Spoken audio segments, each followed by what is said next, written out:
when I started, it was like, oh, this is stupid. Like, Oh, yeah. why are you buying here? Like, people just didn't understand.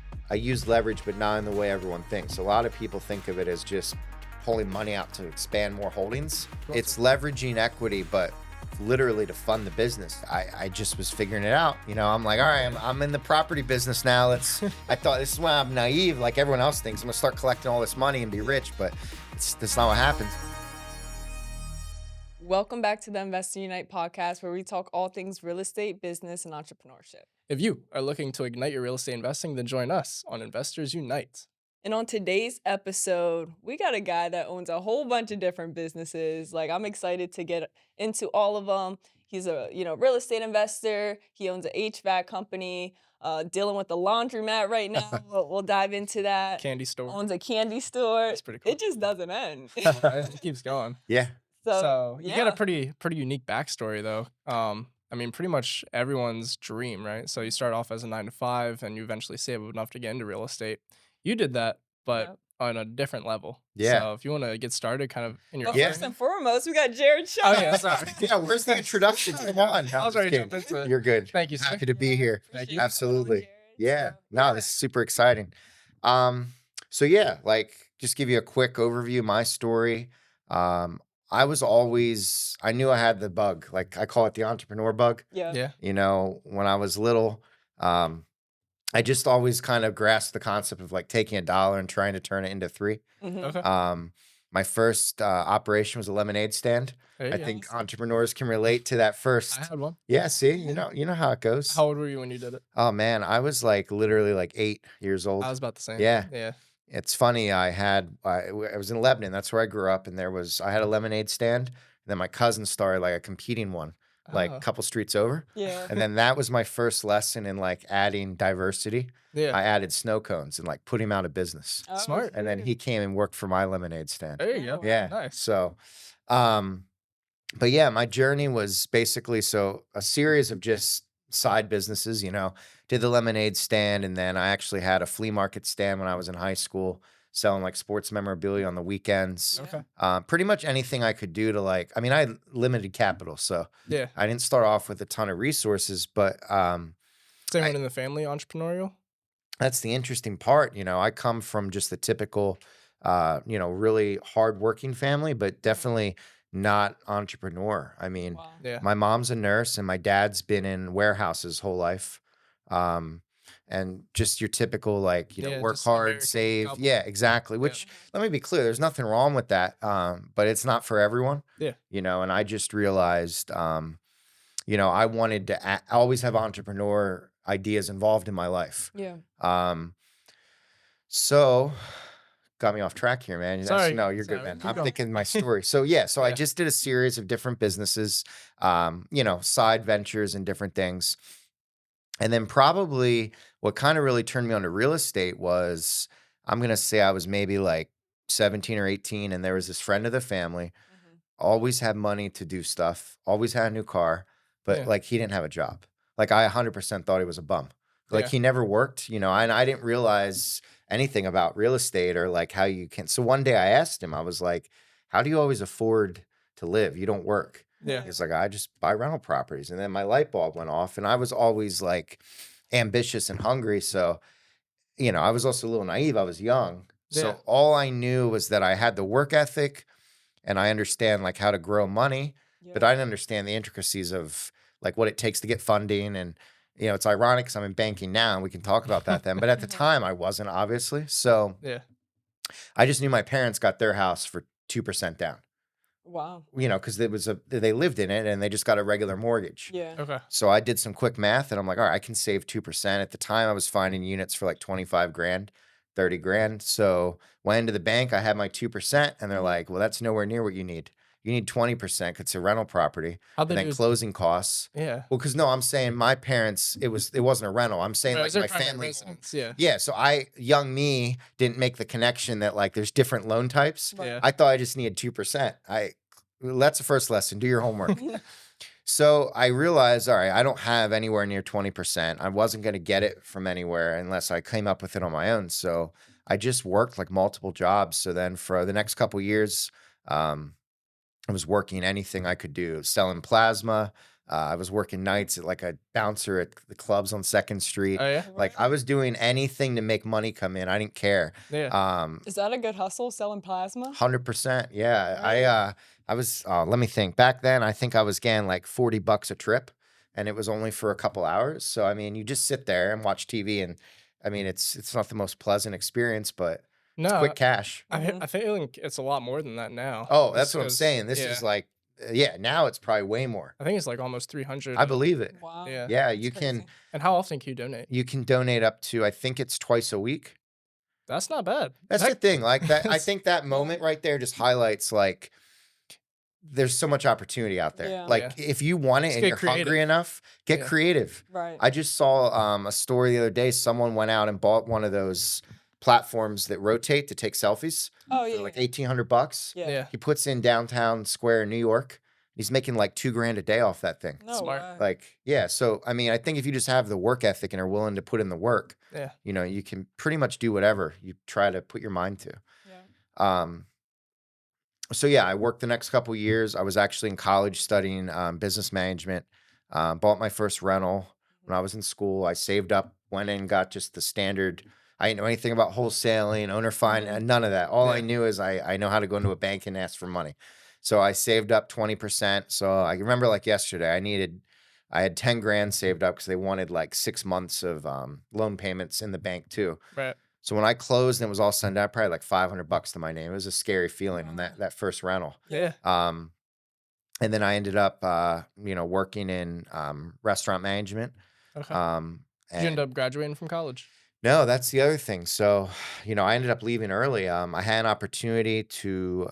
They were actually building the Meadows frozen custard out there on 22. Yeah. And my good friend from high school's family actually invested in that.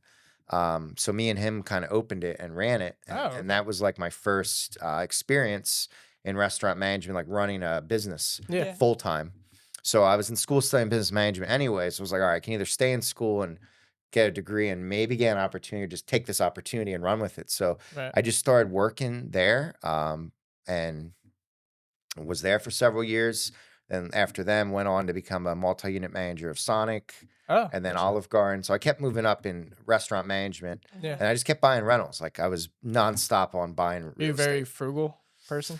Yeah, I would say if you ask my wife, almost to a fault. I'm the guy that'll be in the store pulling up, scanning the barcode, looking like, is there a Yeah. better deal on Amazon type situation. Yep. I just I mean, I feel like whenever you're working a 9 to 5, and in order to save up that amount of capital, it's inflation. It's up there. I mean, obviously back then it was a little bit lower, but still, I mean, you're not making too much money. no. I mean, when Right. I bet you These houses aren't cheap. seriously, when I closed on my first investment property, and this is just an idea to put it in perspective, how attainable. Now, obviously, cost of living was nowhere near what it is now. Things Yeah. were cheaper, but I don't know. I was probably making like 35,000 a year Yeah. when I got my first rental. Right. And obviously, like we're in a higher cost of living environment, but I am a big believer also, though it's not how much you make, it's what you keep. Yeah. Right. So I figured out pretty early on, like if I follow what is the quote unquote plan, where everyone says go to college, get a degree, get a loan for your first house for yourself. Well, I just did some basic math. I'm like, all right, if I get that first home loan, Debt. I'm in debt. Yeah. And I'm not going to be able to go get a loan for investment properties because I have this freaking mortgage. Yeah. So I actually funded probably about 30 rentals while I was renting. That's Like I crazy. rented as I was buying properties. I was in like a Mm. cheap basic apartment and just kept buying rentals. Yeah. Do you have a criteria for these rentals that you were buying, or was it just anything you could afford? Yeah, no, I mean, I'm super like old school in that. Even to today now, I've graduated a little from a pen and paper to actually using a computer. But Okay. in the beginning, I was literally like take the purchase price, figured out what, I literally on the left wrote purchase price. Yeah. On the right wrote, okay, projected rent. I called the water authority. Hey, can you give me the water bill for this property for the last 12 months? Trash, and just literally plugged in all the expenses. Yeah. And just figured out, okay, at the bottom, there'll be leftover. Yeah. And that was basically my criteria, like nothing fancy. So a lot of like cash on cash return. Right. kind of Yeah. I mean, equations. as I grew, I realized there are correct terminologies for what I was Sure. doing. But back then it was just analyze, make sure you have, Will this make me money? Yeah. Yes or no? is there more income than expenses? Right. Okay. Was my thought process. So Gotcha. that It's good because you just like went for it. You didn't have that It's like a real analysis. That's what they call it. Yeah, yep, Analysis. correct. I've heard that a lot. Yeah. Yeah, I mean, I'm gonna be completely candid. If I would have gave into that, like everyone and their brother was telling me out of my mind. Yeah. Like, because a couple of things. One, I had limited capital. So even though I had saved, I was still in a, subsection of what I could afford. I wasn't going to Right. be able to afford like a house in the suburbs or like a big 3 unit, So, let's just be real. I was limited in the area. I could only really afford like inner city Harrisburg. And great people there. I've had, good experiences, bad experiences investing in the city, but not Yeah. just because of the nature of the business. I mean, anyways, but people were telling me, "I'll stay away from there. Like, there's all these problems, and like you're gonna lose your shirt." And Right. they think of the horror stories, like the investor that goes and winds up homeless, and like Yep. no one was like support. I'll be honest, like no one believed in the idea. Yeah. Bought the first one, bought the second one. No one believed. It took like getting to like 10 where people were like, "All right, maybe He might be onto he's something." onto something here." Yeah. Okay. That was very cool. I remember at now my wife, who I was dating at the time, I said, "Yeah, I'm just gonna buy this house in the city," and she was like, "Well, why?" And I'm like, "I'm gonna rent it out." And then I told her the area, and she's just like, "I don't know, that doesn't sound like a good idea." Seems a I'm little like, risky, right? yeah, it seems a little. I'm like, I'm just gonna go for it. So I was figuring a lot of stuff out as I went. I'll be honest, I just Okay. dove in. Yeah. I mean, you gotta start somewhere, right? Yeah. Yeah, I mean, I looked at what's going to happen at worst. I have a maybe an expensive lesson, but I'm young. I have time to bounce back. Like if it Right. fails, big deal. I Yeah. learned something. How old were you when you bought your first one? So I was like 23. Okay. Oh, Yeah, wow. like our age. Yeah. Yeah. Nice. And then after you went from Sonic, did you go to? I know you worked at Olive Garden as well. Is that the next transition? Yeah. So I managed Meadows, opened that up, ran it for like 5 years, went to Sonic for like another 5, and worked my way up from like general manager to area manager with like multiple units. And then at this time, I was dead set that like my life career was going to be managing restaurants. Like I really enjoyed it. Yeah. And I just thought like, this is cool. Like Yeah. could work my way up to like CEO maybe of a company someday. So I've always heard the restaurant business is very stressful. it's very stressful. But in a lot of ways it prepared me for like my future business endeavors because my skin is so I thick. believe it. Yeah. Yeah. The amount of stuff I dealt with, it's like, Mm-hmm. doesn't really phase me now when I have 10 issues. I'm like, that's nothing. Yeah. Try managing restaurants. Listen, I thought that was going to be my career path forever. I kind of wanted to get into full service. If you think of like quick service, like fast food is like Yeah. kind of like one part of the industry. Yeah. And then a promotion, if you will, is managing full service restaurants. Okay. Higher volume, more refined, a little more professional. Yeah, like sit down restaurants. Yeah. There's just more of I felt there was more career opportunity. So then I went to Olive Garden because like everyone loves Olive Garden. Of course. That's who I It is. thought of as I wanted to apply. Okay. Yeah. So. And how Nice. many properties did you have at that time when you were transitioning to Olive Garden? So I would say probably right around roughly.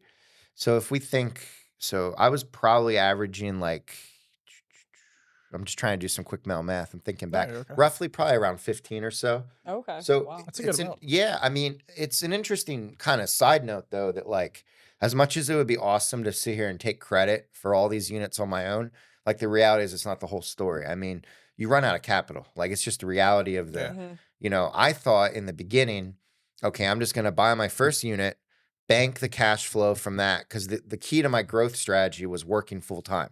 I didn't want to spend a dime of the rental income because I wanted to buy more units. Right. So I was able to do that for the first one. Yeah. And I'm working, you're moving up, you get promotions, bonuses, and I'm living off that money. I took the cash flow and the rental income from the first one, put into a second one. Mm-hmm. And I was able to do it again at like a third one.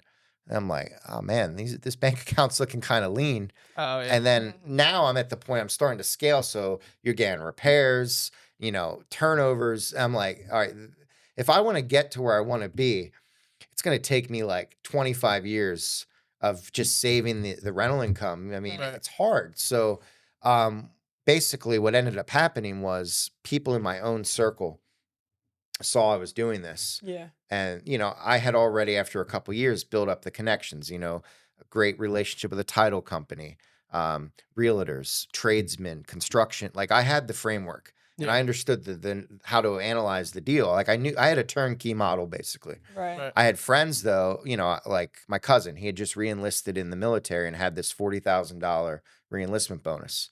No idea what to do with it. So he called me. He's like, hey, you've been doing with real estate. Can I invest? And I'm like, I didn't think of it. A light bulb went off. I'm like, all right, I think this could really help scaling. So I formed an LLC with my cousin. He was in another country. Like he literally was in Japan. Yeah. So he could not be involved, even if he wanted to be. So I did everything, took his money, formed an LLC, bought properties. And then next thing you know, my best friend from high school is like, hey, I got some money. I saw you did, because I'm posting everything like on Right. Facebook and stuff. So basically, over the next several years, I formed all these LLCs with like best friends and family members where I was in complete control of the business and did everything, but they provided the capital. The key was that 20% down. Yeah. I didn't know anything about owner financing. I didn't understand Burr and all this stuff I know now. So Right. I only knew I need to keep coming up with 20%. So I kept forming LLCs with partners. And as you're getting this income, are you looking for more expensive properties, or are you still sticking to that inner city? No, I stuck to that. So even fast forward to today, I mean, after about 9, 10 years of doing this, the portfolio is literally like probably 95% city properties. I have a rental in Enola. And then the rest are like mostly Harrisburg City, York, and Steelton. Okay. I just got really comfortable at kind of staying in my lane. Yeah. And I viewed it as if I'm going to be bringing in partners to help grow this, I don't want to experiment with a new business strategy with other people's money. Right. Right. So as I kept As growing the risky. LLCs, all I did was replicate the strategy. Yeah, what you already did. Yeah. Okay. That's awesome because not a lot of people like Harrisburg City, but we're ones that do like Yeah. And Harrisburg that's, City. son, I So agree with you guys. yeah. I think what we're seeing now is other people are realizing there is something here. Right. You know, I'm seeing a lot of out of town investors start to flock into the city. Oh yeah. When I was doing it, and even to your point, in the last several years when you guys started, I mean, it's picked up more, I think, that when you started, but Yeah. even like when I started, it was like, oh, this is stupid. Like, Mhm. Oh yeah. why are you buying here? Like, people just didn't understand. I mean, it's just basic business. Like, it's a business. Right. Yeah. You have income and expenses, and basically the debt service and the cash flow is much stronger because these properties are a lot cheaper. Right. Yeah. Yeah, cash So- flow over there is crazy, honestly. But the appreciation, it just takes so much longer. 100%. Yeah. That's the only thing, like, in hindsight, that I maybe would have done a little differently. Mhm. Now that I'm trying to leverage and like there's a lot more stuff I know now. Yeah. Like I'm trying to tap into properties value and like leverage the equity. Mhm. I maybe would have for like every 10 bought one in like Camp Hill or something or the suburbs to get more appreciation, because I'm very like all my portfolios concentrate in one bucket. Yep. Okay. So I'm not getting as much, like Steph said, appreciation, but Right, but your cash flow is probably really good though. yeah, cash flow strong. Yeah, definitely.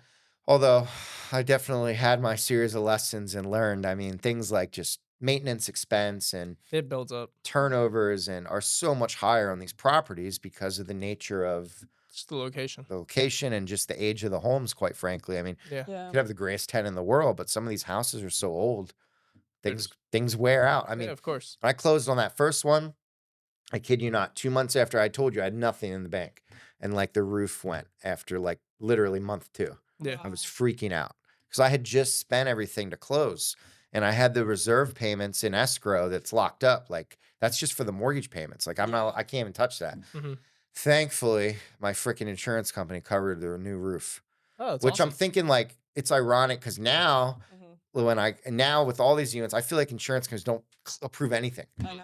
But back then I got the approval, which got was my lucky with that saving. one. So lucky. I was going to have to like go into credit card debt to fix the roof or something. Yeah. So I had no that- cash. Now, I wanted to go back to, you said you're partnering with like friends and family. Yep. Are you guys 50-50 on all these transactions or? Yeah. So typically, I mean, everything's a case by case basis because in the beginning it was very like straightforward, like 50-50. You put up the money, I'll manage the deal, and pretty simple. But then as time went on, like there just became more unique circumstances. Like I would have a partner that maybe didn't want to quite have the liquidity to put up all that we need to close. So it's like if I'm going to kick in some cash So you're getting a little plus more equity. plus close, I'm going to get a little more equity. Or like if I found that like the size of the deal, like, you know, because some of these LLCs were as little as 2 units, some were up to 15.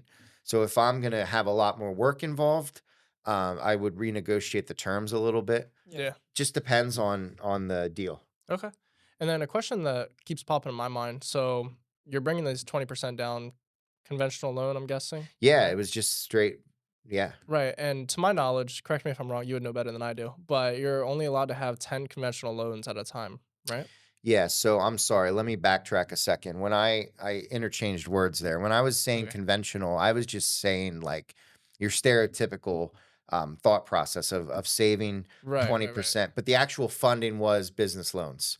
Oh, I okay. was just doing it though as like 20% down, but they were commercial loans Oh, okay. Gotcha. eventually. So the first couple were under my name. Regular conventional. Correct. Then I still just kept using the same process, 20% down, but I did switch to commercial loans. Okay. When I said conventional, I just mean like your conventional thought process, like Right. go to the I bank and gotcha. borrow money. Mhm. Yeah. Yeah, because you keep saying like I keep putting 20% down. In Yeah. my head, I'm like, he must be doing just conventional loans. And then I was like, you're only allowed to have 10, I believe. So I was like, well, what Yeah. did he switch to? There's a Yeah. cap. And I actually switched to commercial lending before I would have hit the cap purely Oh, okay. because I started doing them under LLCs for liability protection. Right. After I got to like, I think 3 or 4, I stopped doing them under my name. That's smart. It is, but then fast forward later, when the market spiked in the last couple of years and I had all this equity, it was so much easier to tap into the ones under my name Yeah. because they're titled under your name. It's just Yep. there's less red tape. It's easy. Yeah. Okay. And how are you tapping into this equity? Like HELOCs or what are you Yeah. So cash out refis? what I have found, so interestingly enough, I mean, I talked about the value of the equity and how if I would have done something different, I would have, if you remember earlier, so I would have bought some in like suburban Campbell or- area, yeah, where there's a lot more appreciation. Right. However, is I didn't do that. And because only up until recently, we've really had this massive appreciation where houses everywhere are up, like Right. even in Yeah. the city. But for a while, they weren't. So I never really even looked at, like, I didn't get educated on that. And I just thought it was never going to be on the table. So for literally like 80% of my investment journey Mhm. has just been 20% down, 20%. Yeah. paying down debt, bringing on partners. So like fast forward to today, I have a ton of real estate value that's unleveraged, like Yeah. probably several $1 million worth of equity that's Wow. just tabled. Yeah. Not because I necessarily thought it was the most efficient strategy. I just didn't, like I said, I didn't have the appreciation. So Right. the couple of times I did leverage though, wasn't even because I needed to. It was just like almost like, all right, this market is through the roof. Right. I Let's need take to get advantage of some it. of this cash out. So remember I told you in the beginning, I had a couple in my name. Yeah. Yep. I was able to, I just went to the bank and refinanced and pulled the money out Okay. and just basically stuck it in the bank. And then I found stuff to do with it, of course, but Yeah. Yeah. I didn't need to. However, I will say, talking about leverage, I use leverage, but not in the way everyone thinks. A lot of people think of it as just pulling money out to expand more holdings. Mhm. Well, we'll just kind of transition. This is in the same topic, so we'll No, just go jump ahead. right into it. Yeah. Whatever you want. It's leveraging equity, but literally to fund the business. So I thought like, all right, I'm running my numbers, I'm breezing through this year after year. This is great. I'm Yeah. like, I'm never gonna need any liquidity because I just used the rental income. And then freaking COVID happened. And when the ban on evictions happened, like overnight, my whole business was turned upside down. Do your tenants take advantage of that? 100%. Yeah. I mean, I Yeah. had people tell me boldly to my face, like, we're not going to pay you. We don't have to. Like they said, Jeez. we don't have to evict. And I'm sitting here thinking, like, all right, hold on. First of all, that's not what they said. They said that even though there's not evictions, you're going to, you still need to pay what you owe. Right. It's just going to pile up. Well, it's kind of like, a catch 22. You can tell that to the public, but if there's no real punishment or threat, I don't use the word threat, but negative outcome to Right. motivate them, Mhm. I'm still paying down debt. I think people think landlords just all like on an island, Yeah. They like think sipping, it's like rich sipping people. margaritas. It's that easy. I freaking was so frustrated. I'm gonna be honest, just keep it real. I was Yeah. so angry during COVID when that happened. I busted my tail for everything I have. Yeah. I put my life savings at the time. I understand 10 grand, but that was all I had. Right. It's my whole life savings. Yeah. I literally killed myself year after year working all these jobs to do this. No handouts, no help. I mean, and then to tell me you're not going to pay me is Right. is so For a place to live too. Yeah. It's like like this is a necessity. Now, I fully am aware that there were situations where like people lost their jobs over COVID and it was a scary time. And I get that. I'm a human. Like Yeah. I get it. I would be willing to be flexible and do what I could. Like Yeah. give me something. Give me a couple hundred. Just show me you're trying, Right. and I'll work with you. But, unfortunately, not all. Some were good, but some did take advantage. The bottom line is, though, between the ones that were willfully taking advantage and then the ones that just couldn't, combination of all, basically, the real math is a third of my income went away. Wow. And crazy. that's at the time, you're talking probably 20 mortgages, 20 utility bills, 20 tax bills. Mhm. I had saved some money, but I blew through it. I didn't Yeah. have that. You're talking about a burn rate of, maybe 10 grand a month. Right. Wow. I mean, I didn't have that. So that was kind of the real eye opener that I needed liquidity. So So did that make you change all your tenants to Section 8? that definitely, I definitely kind of reevaluated the model a little Yeah. bit and, relied on subsidized guaranteed income for a time like that. But when we were saying about leverage, I had a line of credit. I went to my lender that had a first position lien on a lot of the properties. hmm And I asked them, hey, I need some working capital here. Here's what's going on. I was very transparent. I had a track record of consistency up until this point. Yeah. So I got a second position on all their properties as a line of credit. Okay. And since they already had the first position and there was a bunch of appreciation, I was able to get a line of credit secured by like 7 units. Nice. Um, Was that through a bank? it was Okay. not my current bank, but I wasn't in banking at the time. Right. So what I was getting is most people think of leverage as like just a tool to grow wealth. But in that scenario, I was using It's- leverage to survive. It's a tool to survive. Yeah, I needed working capital. I mean, I had savings, obviously. Yeah. It didn't take long to burn through that. No, especially when you have 20 different mortgages, utility Oh, bills. it was so stressful. I mean, taxes. I remember sitting in my kitchen saying to my wife, like, I don't know if this was the right call anymore. We might need to just sell a bunch of properties Mhm. to just literally clear the debt. And then it wasn't even the right time. Like, I wouldn't want to sell. I wanted to collect Yeah. future rents. Now, thankfully, the government did step in, and I don't want to bring politics into this. And I'm sure there's multiple views on this, but just in terms of like the economics, Yeah. it's a pretty basic thing. If landlords aren't getting the income and there's no income coming in, like someone had to do something, or there was going to be a massive, sell off, or it would have been Foreclosures, yeah. awful. So they did approve pretty much all my back rent. All my cases got approved. Yeah. Plus, they were giving them like the rest of the year. Like I was getting checks for, Wow. here's their 6 months delinquency. Plus, we're going to give you another 6 months so they're stable for the rest of the year. That's Wow. awesome. It was, but it took about, on average, 6 to 7 months to get the money Mm. because there was a backlog. That's Right. where the liquidity issue came in. I couldn't tell the bank and my vendors and taxes, I'll Like- pay you in 7 months. Right. Yeah. Like these checks are coming, Yeah. I promise. Mm-hmm. So Yeah, that's where that's the line of credit saved me. If I can have a line of credit over COVID, Yeah. it would have been really ugly. Was that a portfolio line of credit? Yeah, so it was essentially just a business commercial line of credit Right. So secured by like 6 units. okay. I think the key that made it attainable, because I mean, lenders don't typically like doing line of credit for rental properties. Yeah. I had been a good long time customer. They had been one of my early lenders from day one as I scaled, and I was like spotless track record of repayment. Mm-hmm. And then they had first position on the properties. So, excuse me, all that equity that had grown, they already held the note. So they were comfortable with me. That's good. I think if you go to a bank and you try to get a line of credit, it's also depends on what's going on in the economy. It's very cyclical. Yeah. Banks' tolerance change with the, as Of course. events change. Yep.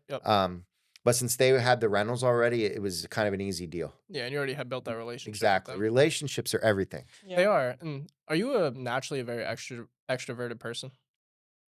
Yeah. Can you You tell? can tell. Yeah, Yeah. no, we can. And primarily, I mean, just from like Zach's meetup, I mean, you were one of the guest speakers there, probably a couple of times now, Yeah. right? Mhm. Yeah, Right. I've done it a So few in times. front of some larger crowds, and then also like you just brought us to a Senators game. I know a little bit off. Yeah, Yeah. that But- was fun, right? It That was fun. Yeah, that awesome. was a It really fun great time. experience. We met some good people. Yeah, Hopefully, got a new attorney. yeah, Yeah. yeah, Thank you for that as yeah, well. yeah. You'll be in good hands. Definitely. So yeah, I was just curious because it seems as though like wherever we are, you're always out there talking to some people, building these relationships, just networking as much as possible. So Yeah, I mean, that's a great point. I just feel like networking in general is totally like people don't really understand it to the level that it's so valuable. yeah. People hear it as like a buzzword and think it's just like Right. stupid. I don't want to use the word stupid, but they think like, oh, that's not going to do me any good. But It comes in handy when you need it. 100%. goes I a long mean, way. I do believe the power of relationships and connections, and like it's got to be genuine, right? Like when you meet someone, you're genuinely getting to know them. Yeah. Things naturally come from that. Yeah. Like someone can tell if you're just trying to like approach someone to gain off the bat. Right. Like that's never going to work. So I think the people that have failed at leveraging relationships have just gone into it maybe with the wrong mindset. Right. Definitely. You just have to be open and like put yourself out there.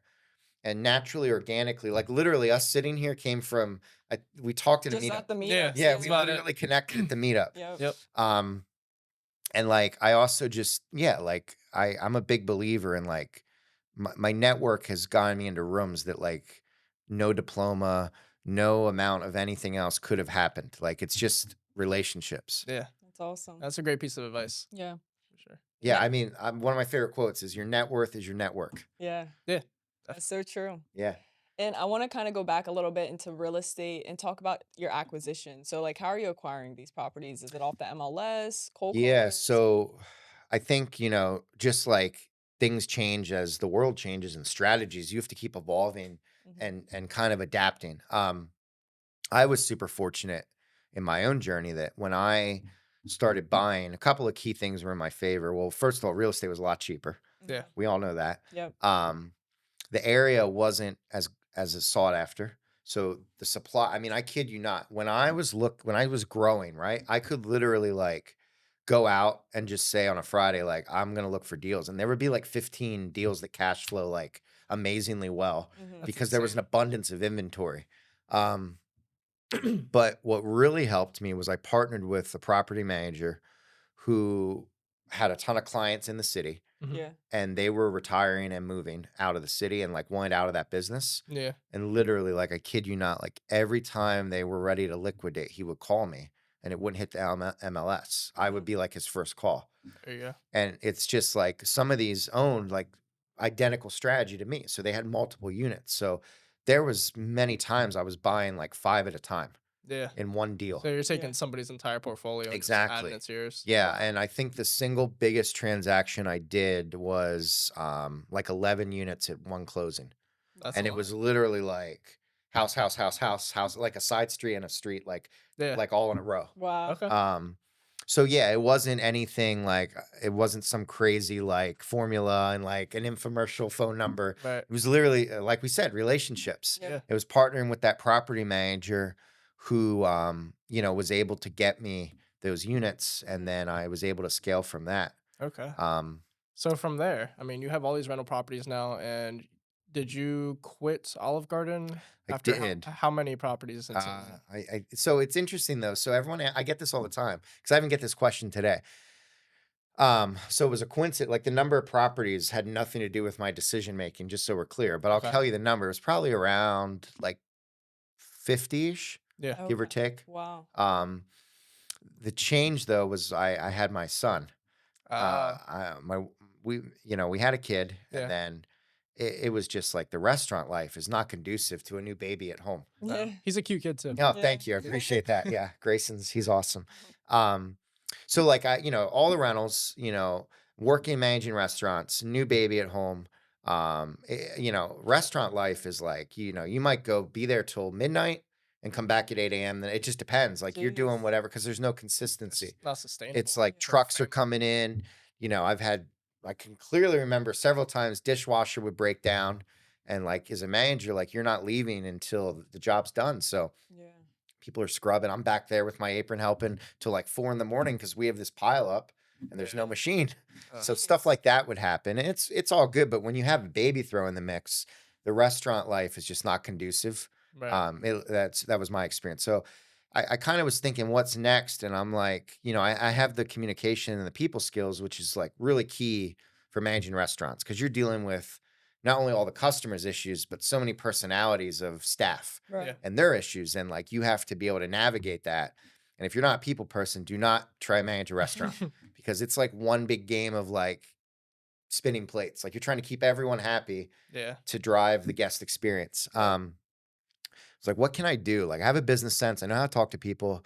I was just like, well, every time I needed a rental property, I went to the bank and talked to the managers at the bank. Mhm. I'm like, managing a restaurant, I feel like is a lot harder than managing a bank because I already had the business sense and like I understand how to talk about debt and credit and leveraging all the stuff I do as an investor. Because by this point, I had been fine tuning my real estate knowledge and like the business knowledge. So I just figured the next transition was going to banking. Yeah. And that's what took me from managing restaurants to banking. Did So- you Oh, go ahead. Yeah, You we guys do think this at the all same time. time. We Yeah. do. Do you It's need a weird. degree to get into banking? Don't. So I think that's a common misconception. I think people probably, in my experience, overanalyze that like the amount of opportunities you need degrees for. There's an abundance of things you don't need. Like backtracking, if I would have stayed in restaurant management and just kept doing that, I mean, I would have had a really comfortable living. Yeah. I could have easily supported a family without the like just doing that alone. Yeah. And then banking, again, I don't have a degree, and I was able to get hired in banking. That's awesome. Um, All through relationships. relationships, yeah, absolutely, and just there's something to be said about proof of concept and like just doing it versus like paper success. Yeah, definitely. I was gonna say, what year did you start banking? So that's interesting. So I've actually only been in banking for about 2.5 years now. No way. I spent like 15 in restaurant management. Wow. So how many units are you at right now? So right now I'm probably somewhere around plus or minus 75, give or take. There you go. And what would you say like average cash flow per unit? Probably around.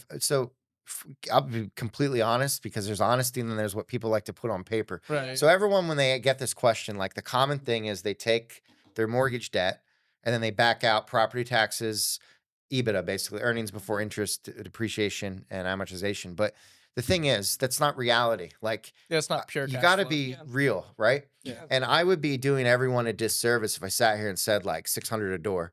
Yeah, okay. If you back out my mortgage and just look at the main expenses, property taxes, insurance, Utilities. and utilities, okay, sure, I probably beat 500 to 600. But maintenance and turnover and vacancy are real things. Like Right. Yeah. that is real. Yeah. People need to stop spreading this word that it's not. It's a true thing. So I would say a realistic number is probably between 150 and 200. And we love the transparency because that's what we want to push on this, channel here. Because, like you said, a lot of people like to shy away from that. So. Yeah, because I just think too often people have an agenda Mhm. and they want you to buy like their e-course or like, Right, so they're trying to glorify everything like- they've already done. yeah, and it's like let's just be real. Like I'm not trying to look glamorous. Like I had one time an investor was like, "Oh, well, that's not that great." I'm like, "Well, that's reality, man. Like I don't care what you're saying. Your numbers are looking so much better because you're lying." And you're I'm not going to call them out like that, but I know from 10 years of doing this, Mhm. I'm not going to say there's not isolated incidents. Like maybe you have an Airbnb, Sure. it's like a whole different business model, or maybe you Yeah. have like a 20 unit that you got a ridiculous basis for. But on average, if you're scaling, because my portfolio is mostly single family homes, Mhm. Yeah. like there's a true number there. Now, I've gone a little more diversity. Like in the last couple of years, I started doing 5 units, some mixed use commercial buildings. But still, I mean, overall, the bulk of the portfolio is your cookie cutter 3 to 5 bedroom houses. Gotcha.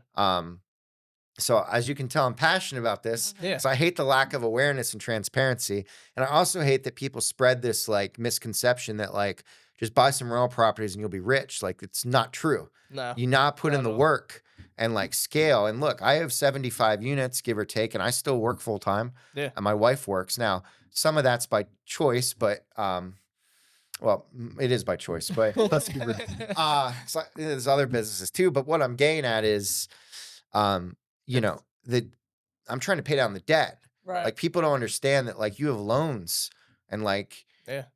we get a bad rap. I feel like landlords in general. Oh, we do. There's bad ones out there. Don't get me wrong. I've come across in dealings like people. I'm like, I would never want to rent from you if I was a Yeah. tenant. Yeah. But by and large, most people and like from going to these networking events, most of us are just hardworking people taking risks with our money to put our families in better positions than maybe we were. Yeah. And we boil it all down. That's all it is. I feel like there's this giant misconception about buy like 2, 3, 4, 5 rental properties and you can retire Yeah. and live financially It's free the rest of your so life. because It's bullshit. it is. It's total crap Yeah. because it's like, things happen. Furnaces go out, Yep. roofs go out. That $5,000 to $8,000 capital expense wipes out a couple years of cash flow Exactly. from that one unit. Yeah. It's like, and then add the random crap. Tenants stop paying. Like, I just sometimes want to ask tenants, like, who's paying the overhead?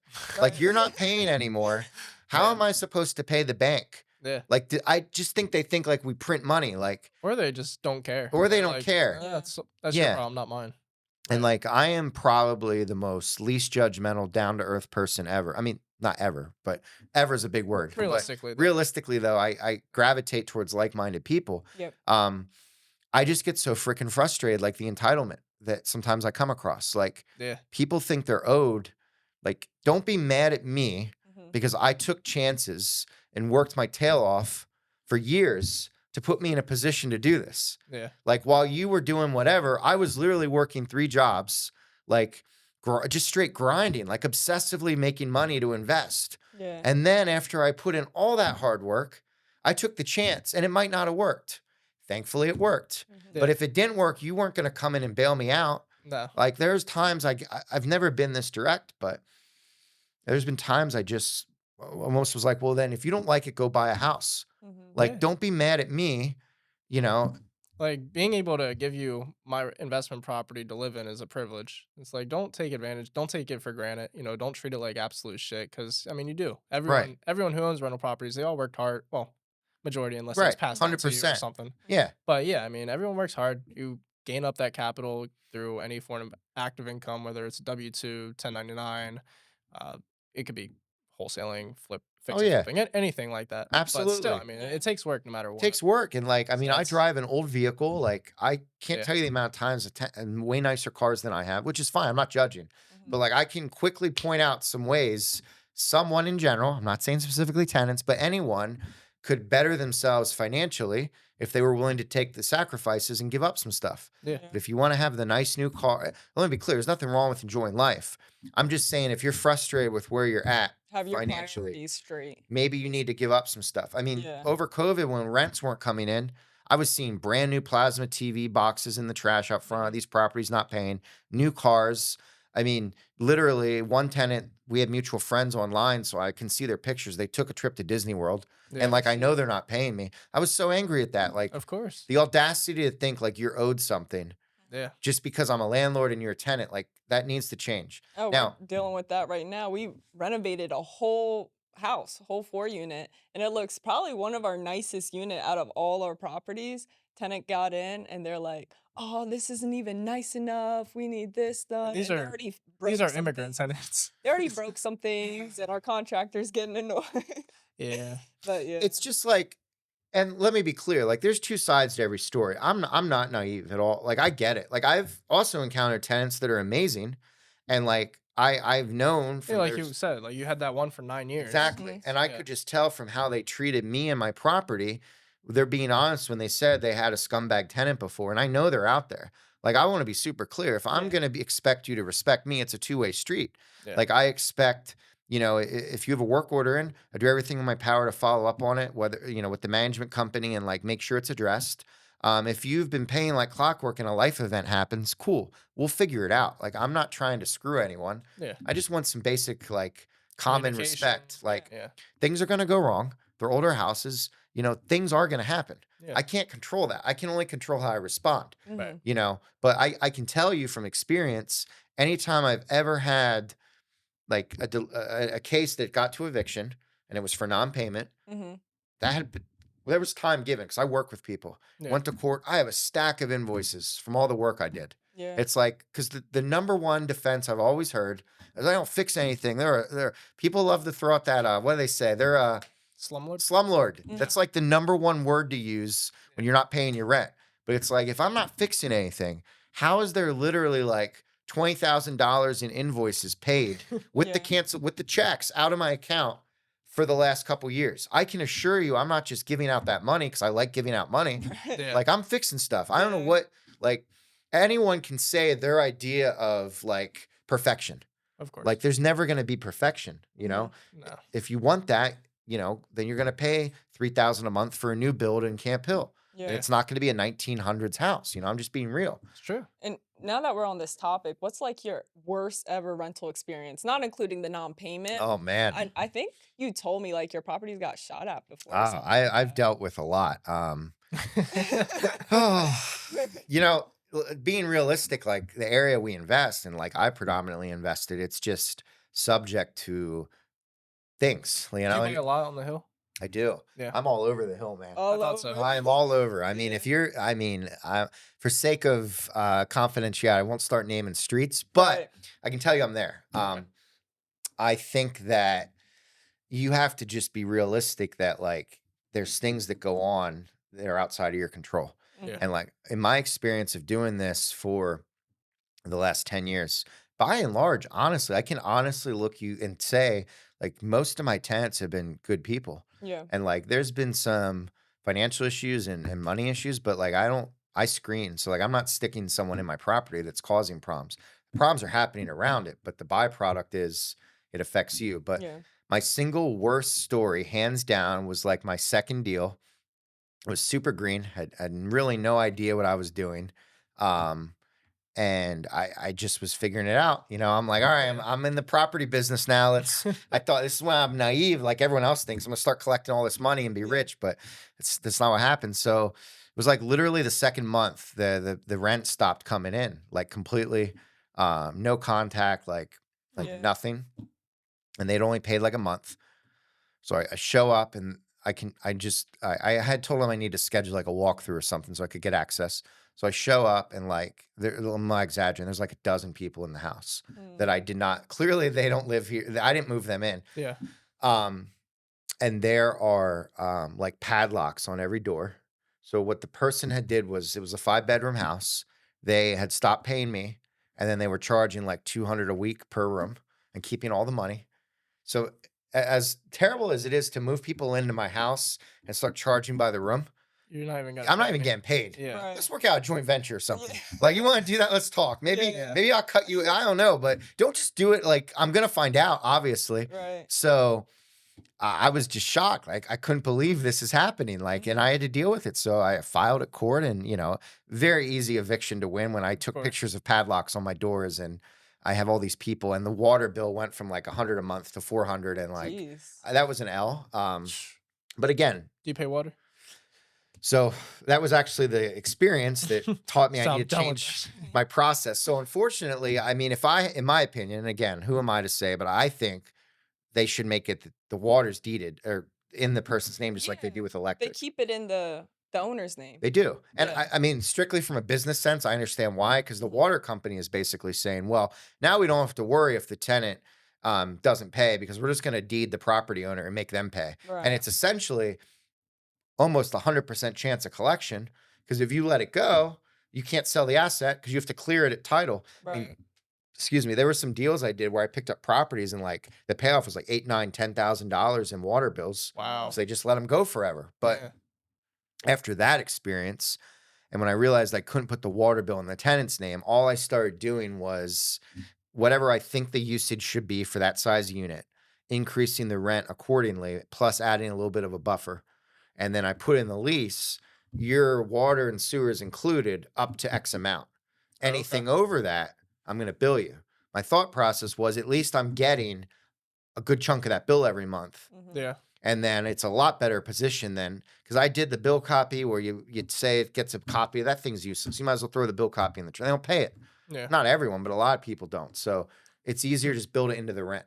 Yeah, we do something kind of similar. We do a flat rate. So Okay. we just look at the average for the water, gas, and sewer.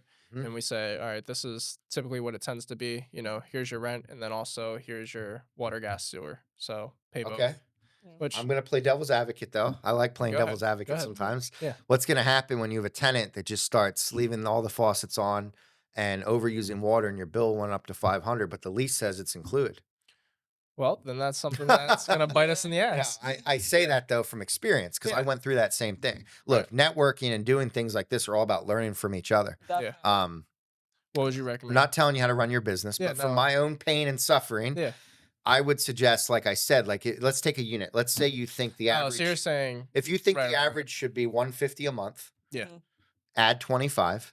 All right. And let's say you were trying to get 1,000 a month and you think it should use 150, add a $25 buffer. Now market that property for 1,175 a month Mhm. and tell them in the lease, your first 175 a month is included. Anything over that, I'm going to bill you, Okay. because now your risk is greatly reduced It's and true. you're still And including they think it. they're getting like a discount. Yeah, and I mean, really though, they are. I mean, you're still including. It's one less bill they have to worry about. You're not doing anything sneaky. Yeah. You're just saying like, hey, I would have charged you 1,000. This other 175 is going right to the water company, but now you don't have to worry about that bill. It's included with your rent. Most people like not having to worry about extra bills. That's true. And that's good for the single family, but what would you say for multifamily though? So multi-units, definitely. I've done what you guys do, but I just make sure there's enough of a spread there that no matter what, I'm good. And Okay. I can honestly tell you I started buying multis like maybe 3 years ago. I've been fine because I charge enough per unit that like, even if one tenant is being wasteful, there's enough spread there that it doesn't hurt, it's okay. Yeah. Gotcha. And now let's transition a little bit to what you're doing nowadays, because you've started a bunch of different business ventures. Yeah. Yeah. From candy store, Yeah. Food truck. food truck. I mean, obviously all your rental properties. Yep. And now laundromat is in the It's process. in the works. It's works. it's in process. I'm going through that. So yeah, I Right, mean, so- yeah, I'll take basically. So for me, it was always like, I love business. I'm passionate about it. Like the financial motivation, after a certain point, I don't want anyone that says like, I think most people that say there's no financial motivation in Yeah. risking money is like not being honest. Obviously you're Sure. chancing it, but it becomes deeper when you do it enough. Like you get enough diversity. You start to have a deeper meaning. I love scaling businesses. I love it. I love like looking at opportunities. How Yeah. can I help with marketing? How can I help with like taking this debt to here? Stuff like that. Yeah. So basically, I'll give you a kind of a quick 30-second overview of all my different ventures, and I can kind of briefly take you through each one. So today I have the rental properties. I'm a partner in a candy and soda shop attached to the Meadows Frozen Custard What's out it in called? Harrisburg. Sugar Shack. Shout out Sugar Shack. Check it out. I'm a partner in a plumbing and HVAC Oh, company. yeah. Right. Yep. You want to shout these out, man. All right. So we got Sugar Shack for all your candy and soda shop needs. There you go. We got Chad Baker, plumbing and HVAC, Okay. who I will tell you, I was a customer for years before I partnered with them. Yeah. They're very investor friendly pricing. And just honestly, I had the peace of mind of knowing it's done right the first time. Okay. So after years of being a customer, I kind of came into the fold as an owner. Yeah. So you need HVAC and plumbing. Check that out. We got you Baker. covered there. Food trucks. So we have Scupido. That's our brand. Most viewers, I'm going to say most, I don't want to put myself on a pedestal, but a lot of viewers have probably seen us because we are very aggressive with local events. Okay. Because we actually have multiple trucks. And then we also signed a contract with Hollywood Casino. So we do all their concerts That's in awesome. the summer. Yeah. So What's it called? Scupido. Yeah. Scupido. Scupo-do. Yeah, literally like Scupido. Cookie Okay. dough. So Oh, is it's it cookies? it's edible cookie I dough. love fucking cookies. Yeah, cookie dough is awesome. I should have. What am I thinking? Well, we're thinking about holding an event here one of these days and just like having people over for ping pong and stuff Yeah, like That'd that. be fun. I'd bring like to cookie dough. bring the food truck. back. Absolutely, that'd be awesome. dope. Ben And then we have milkshakes and ice cream. Okay. And then we kind of started another brand with a lemonade factory where we do just fresh squeezed juices. Yeah. Because we ended up doing NASCAR events and like Wow. they needed like a vendor that could kind of like do just drinks and Mhm. honestly the volume and was worth the invest. So we literally built out like a truck No pretty shit. much for that vendor. Yeah. And we do like a lot of NASCAR races. Yeah. And then we also have tents where we just set up our milkshake machines. Yeah. So we kind of are a little bit everywhere. Oh, that's a lot.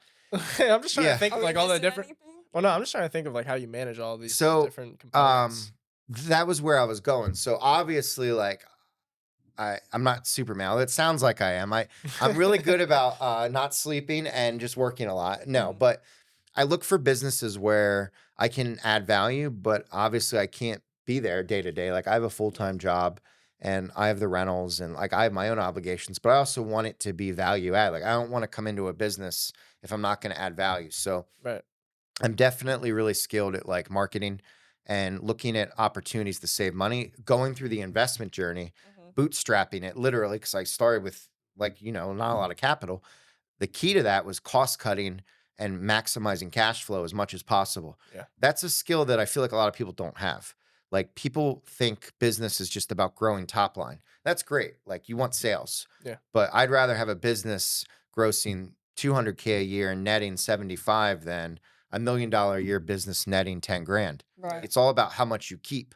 Yep. So I'm really good at looking at opportunities to leverage debt, Cut expenditures. cut expenses, have a true plan, like marketing and like things like that. So Yeah. pretty much all the partnerships, with the exception of the rentals, I have partners in that are drawing a salary and it's their full-time Okay. like job, if you Gotcha. will. It's that's their life, that company, which is awesome. Like without those partners, I couldn't do it Yeah. because I can't run these. You can't be 30 different places at I one can't time. be booking like my partners are awesome. Like my partner in the food truck business, he, books events and he finds these opportunities and schedules and like hires all the staff. Like, and Yeah. we meet to go over the P&L, and I really help with like high level.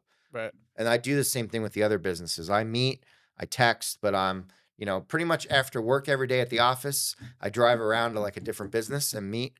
And like, I know it's a crazy schedule and like, it is insane. Yeah. Like I literally go from like 8 a.m. to like 9 at night, like 5 days a week. It's almost as bad as working at Olive Garden. Yeah, I know. I feel like all I did was go backwards. No, but it's all about like, there obviously is an end game, and like I'm not gonna work this hard forever. Right. But I do believe in trying to maximize the window while I can. And how old are you? I am. It's crazy that I always mess this up. I'm 34, but I always Okay. fluctuate between 33 and 34, That's Gotcha. crazy. depending man. how you ask. 34 owning all these businesses. Yeah, I mean, it's crazy. Like I feel like it's crazy more on the outside looking in, but then when you're in it, it feels like how do You I- feel like you're not doing enough. Is that how yeah, you get that? I feel like I'm not doing enough, and I also just feel like the reaction I get, it Mhm. doesn't translate, because when you're in the grind mode, you're just like treading. Like Dude, I understand. I'm not like focused on the title and like don't get me wrong, I will, I appreciate the kudos and like, yeah, I mean, it's an accomplishment, but it's also like you trade a set of challenges for another. Like it's Yeah. almost like I want to say like choose your stress. Like Right. everything has stress. So it's like, Which one do you want to do? Which yeah, like stress do I you almost prefer? feel like sometimes like it's like, so life is hard in general. Like life's hard. Mhm. Let's just be real, right? Adulting is difficult. What? Adulting. It's 100%. difficult. I almost wish I could go back in time sometimes when I was a kid. Me too. Yeah. I say Um, that all the time. Like throw my ass back in high school. For real. Yeah, I have some of my best memories from high school. Yeah, I could talk same. all day about that, but I also feel like it's like life's hard, so it's like choose your hard. Like, Yeah. and I'm not saying, I want to be really clear. Money is not the solution to happiness, because if you're not happy, doesn't matter if you have $1 billion, you're not going to be happy. Right. But True. I do think it's like life's going to be hard no matter what. So it's like I'm either going to struggle through life without money and add another stressor, or I'm going to be struggling and stressed, but at least have money to like eliminate some challenges. Like Right. I don't view money as like, first of all, it's not, for me, it's not a status symbol. Like I only talk about finances if it's going to add value to someone and they're genuinely interested. Yeah. But for me, it's like the security of knowing like my family will be okay, my wife will be okay. It's just a tool to live. It's a with. tool. Yeah. It's a tool. And also like just helping others. Like I love Christmas. I love buying gifts. There you go. And I overdo it. Like my wife every year is like, why? Like we have a room full of stuff and she gets stuck wrapping it. Oh. And she's just like, next year you're going less. But it's not about the materialistic. It's just I like seeing people open the gifts and Yeah. like just the feeling of like giving back, Yeah. Absolutely. Now, I'm curious because we talked about like entrepreneurship. Do you think people are born entrepreneurs or? In my opinion, I think you are born with certain prerequisites to become interested in it. I Mhm. think you are born with that bug, like I had the entrepreneur bug. Kind of like the old nature versus nurture. Yeah. Like when you talk about like when people end up a certain way, are they born that way or are they a product of their environment?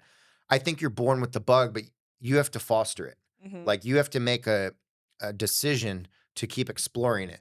Yeah. Because if you don't have that determination to keep pursuing it, you're going to have a really lonely road as an entrepreneur. Because like most people, entrepreneur come up with an idea Yeah. and you don't have a lot of support. And Not it's at like if you all. get discouraged easily and you buy into what everyone else says, like forget it. Do not, like you have to like be iron focused. Yeah. Yeah. I can tell you, I could count the number of people when I was younger, especially like in high school. I had a good experience. I'm not telling you some like victim, woe is me. Like Yeah. I triumphed all this tragedy and was bullied and became, that's not the case. But people did not, I was like a class clown. Like people did not take me seriously. I had fun in high school, Yeah. but I also was in FBLA and like always business minded. But because I was like the class clown and the funny guy, no one ever took me serious at all about business. And like even people that I had some enemies in high school that we didn't get along. And like the amount of people that have come to me later in life for advice and like wanting opportunities, which I'm not flexing. Like I think it's an awesome feeling. But Yeah. it's like my point is, if I would have bought into the narrative that they were selling, that I couldn't do X, Y, and Z, or like I shouldn't pursue this, I would not be where I am now. And they wouldn't be coming to you years It's later asking for 100%. advice. Exactly. So Yeah. I think that you just have to follow your gut and like honestly have like an unwilling determination to like be successful. Like Right. you have to just convince yourself that it's all you and will yourself into that. Yeah. Because like there's always going to be someone telling you can't. There's always going to be like Michael Jordan's famous quote, I'll miss 100% of the shots I don't take. Like people talk about his accolades, but he also shot a lot. Like he took a Right. lot of attempts. Yeah. You just got to not be afraid to take chances. It's true. That's so true. What goals do you have? Listen, we've been talking about goals here now. We've just talked about what I've done. Goals. So, I mean, I think, Whether it's next year, next 5 years, next yeah, 10 years, no, no. anything, Um, you know. I am constantly just trying to. A goal of mine is always to like, truly and honestly, like add a new venture every year. Yeah. Like I know that sounds kind of crazy, but That's a l- cool idea. I like the one. I just love it. Like I love entrepreneurship, but also like the safety net. Like Yeah. I'm almost like if I keep adding these different ventures and one doesn't work, I have the others to kick in and support. Mhm. Yeah, you got plan B, C, D, and E. Exactly. And it's also the peace of mind. Like I love my job and I'm really passionate about talking to other business owners about banking and helping with like their lending needs and real estate, all that. Like Yeah. I feel like I'm a natural fit for banking, but God forbid something would happen tomorrow, whether it's any job, me or anyone. It's like knowing you have the fallback of other revenue streams Yeah. to support yourself. Like it's a scary feeling when all your eggs are tied to one. Like I want to be clear. I'm not saying there's anything wrong with just being an employee and never being an entrepreneur. Some people are just built for that. 100%. But it is nice of the peace of mind of knowing that you'll be okay if you lose a job versus when you're just all in as an employee and you lose a job. It's like, what do I do now type situation. Right. And then I just think so a short term goal is continue to add new business ventures, but Yeah. I would definitely say like long term goal is like to truly build a legacy and like Yeah. leave an impact on society. I'm not going to sit here and be naive and say I'm going to be like Jeff Bezos or Elon Musk, but You never know. you never know. But I just want to be known as someone that like made an impact and truly helped others Mhm. and like left an impression that lives long after I'm gone. Write a book.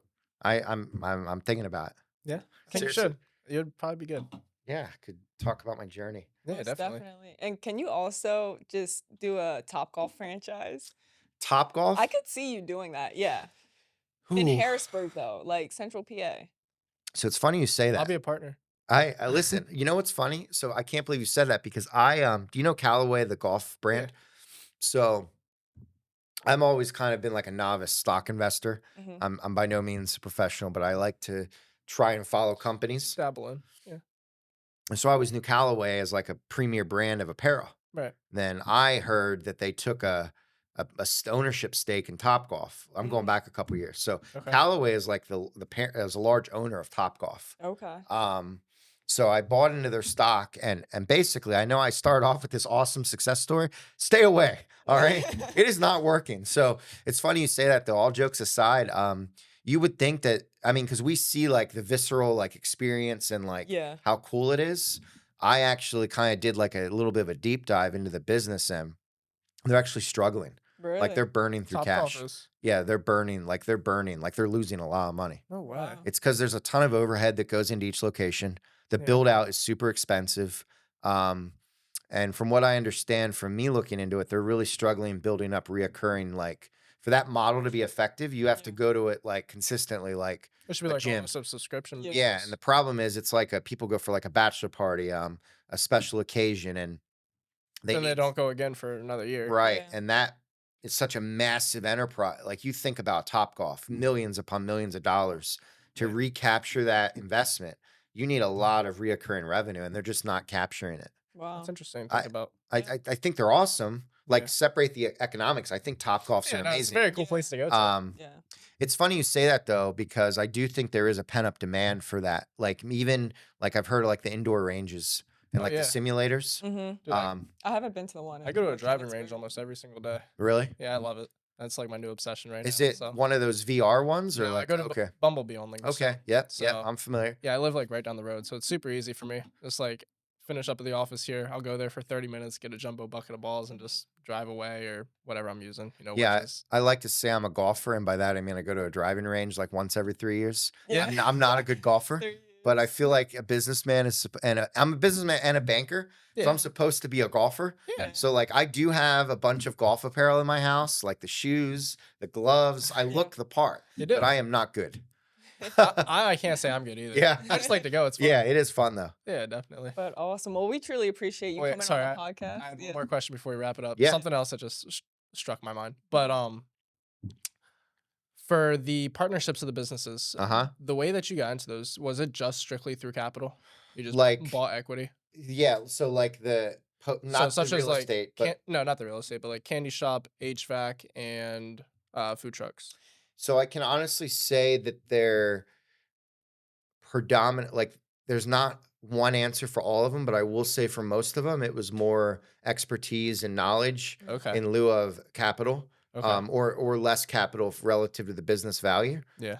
Because I mean, anyone can write a check, and don't get me wrong, there's nothing wrong with investing with just capital. Right. But I'm more of a combination of capital and/or expertise, Well, I think that's sweat equity, basically. Yeah, no, I think that's another huge factor that people overlook. Mhm. It's the actual experience and skills that you're able to bring into a company, where most people are thinking like, you want a piece of equity, just you got to buy in. But Yeah. if you have that knowledge and experience already, I would actually make the argument like knowledge and experience and ability to execute is more valuable than capital. oh, definitely. Because it's like anyone with- can write a check. Like I could go Yeah. win the lottery tomorrow and have $100 million right. and invest in a bunch of businesses that fail because I didn't know what I was doing. Yeah. But I think a lot of businesses could really use a seasoned entrepreneur that like can execute, like can get Right. results. And how are you pitching this to the companies? Like when you want a piece of equity? So usually I identify, so the food trucks, I put a status up on Facebook and said, who has a business idea I'd like to invest? It was kind of a joke, kind Yeah. of serious. I got DM'd from like a bunch of people. Some of the ideas were just ridiculous. Yeah. Some were okay, but my partner, Gavin, who at the time I should also point out was like 18 when he pitched me to Mhm. come on board. There was no trucks. Like that all came from basically me coming in. And so that was an example of one where the capital Yeah. and the knowledge, but also the capital was a big part of it. And it wasn't that, I mean, we just needed it. Like to scale the business, Yeah. we needed capital. You can't have the business without. Yeah. But he had DM'd me and was like, hey, I have this business idea. And at the time, it was just operating out of a flea market. Okay. Like he had a food stand that he started Yeah. Mhm. bootstrapped. Like, Was well, it cookie dough? yeah, There you go. it was the brand. No, so he had started that. So Yeah. that brand, he like started it, branded it. But so I met with him. I just was like, dude, this kid's hungry. Like I saw a lot of me in him. Yeah. Yeah. And I was super impressed that he built up a business from scratch with nothing. Nothing. So then I realized, all right, well, there's good margin here. Like it's a good product. So it's as simple as basically adding capital to blow it up and get the trucks. And that's what led to that. Okay. The other businesses I just identified need. Like I could tell they're lacking, whether it be marketing or like ideas. Like, Right. and I would just say, hey, And you would here's- probably know best, considering that you were the customer beforehand, so you can kind of see where they might have some exactly. weaknesses. That's a huge opportunity if you're able to experience that from Okay. that angle. I do think it's a huge value add. You know, that I'm a business owner in all these different businesses, and I'm the face of a bank talking to business owners to talk to them of things about expense management, equity, because I do it, you know, Yeah. on my own. A lot of people try to tell people how to do stuff, but they've never done it. Right. I've actually done it. So It's true. Well, we'll make sure to leave Thank all you, your sir. information. Yeah. down I appreciate it below. So again. if you guys want to connect with Jarrod in regards to HVAC, if you need a Yeah. food truck, if you need some mortgage lending, You want a candy? yeah, you want I'm your candy, guy. literally everything, reach out to him. But with that being said, truly appreciate you coming on, Today was a blast. and we'll Yeah, see you thank guys in the next one. Peace.